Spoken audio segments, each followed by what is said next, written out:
সপ্তমতরে সমান্তরে চলছে খেলা বেশ। মাননীয় সভাপতি, আপনাদের বিচার পর যদি জ্ঞান সাপেক্ষ হয় তবে আপনারা বিচার করলে দেখবেন যে অমাবাসী মাইল কখনোই দুর্নীতির প্রধান কারণ নয়। অত্যন্ত যুক্তিসঙ্গত কারণে আমিও আমার দল নির্ধারিত বিষয়ের বিপক্ষে অবস্থান করছি। দলের প্রথম বক্তা হিসেবে বিষয়টিকে সঠিকভাবে সংজ্ঞায়িত করে যাওয়ায় আমার প্রধান দায়িত্ব। পরবর্তীতে দ্বিতীয় বক্তা হিসেবে বিষয়ভিত্তিক বিভিন্ন তথ্য উপস্থাপন করে আজকে বিতর্কে আমাদের অবস্থান মাননীয় সভাপতি, তাহলে আসা যাক সংক্রান্তির দিকে।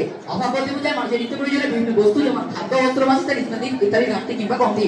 আবার কোনো কিছু সাধারণ বা প্রাথমিক পর্যায়ে ছাপিয়ে মাত্রাতিরিক্ত হওয়াটাই হলো অভাব সীমাহীন।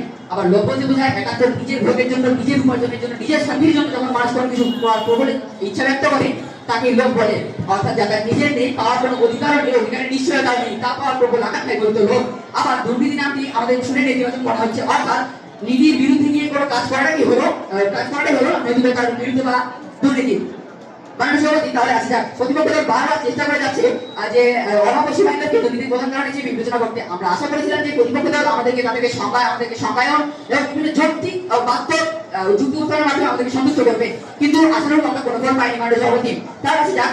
তারা বাবা যে অনাবশ্যক মাইন্ডকে প্রতিশ্রুতি দিচ্ছে, আমরা যদি বাস্তবতার দিকে দেখতে চাই, গত 2 দিন আগে একটা সংবাদ করেছি প্রথম আলোয়, সেখানে ফিলিপাইনের একটি ঘটনা উল্লেখ করা হয়েছে। ফিলিপাইনের এক গভীর গ্রামের রাস্তা দিয়ে এক বণিক হেঁটে যাচ্ছিলেন তার যানবাহন নিয়ে চলে যাচ্ছিলেন। প্রথমত ডাকাত দল তাকে আক্রমণ করে এবং পাশের গ্রামের লোকজনই তাকে এসে উদ্ধার করে এবং টাকা সহ অর্থ সহ তাকে নিষ্পত্ত ফেরত পাঠায়। এবং প্রতিপক্ষ বলছে অভাবের কথা। গ্রামের লোকদের কি অভাব ছিল না? আমাদের দেশের অভাব আছে, বাইরের অন্য দেশের অভাব নিশ্চয়ই আছে, নিশ্চয়ই গরিব আছে।